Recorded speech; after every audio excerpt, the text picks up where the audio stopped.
συμβελματιστούν, θα προβληματιστούν, θα αγαπήσουν και θα γνωρίσουν ο ένας τον άλλον και θα δημιουργήσουν φιλίες οι οποίες θα αποδειχθούν χρήσιμες για το μέλλον της κοινωνίας, για το μέλλον των διεθνών σχέσεων και μάλιστα μεταξύ γειτονικών χωρών.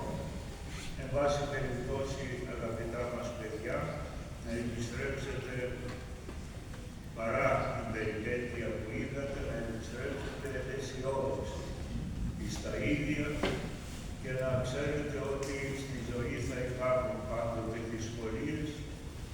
Ο δρόμος σας δεν θα είναι πάντοτε στρωμένος με ροδοπέταλα.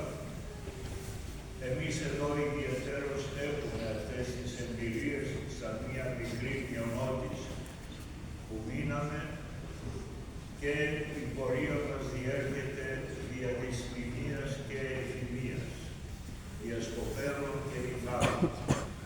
Αλλά δεν καταθέτουμε τα όπλα, εννοείται τα πνευματικά, και εσείς ποτέ μπροστά στις δυσκολίες που ενδεχομένως θα συναντήσετε στη ζωή σας, να μην καταθέτετε τα όπλα, να μην απογοητεύεστε, αλλά να έχετε αγωνιστικό φρόνημα, να ξεπερνάτε τις δυσκολίες με πίστη στην πρόνοια του Θεού, με αυτοπεποίθηση και με αποφασιστικότητα.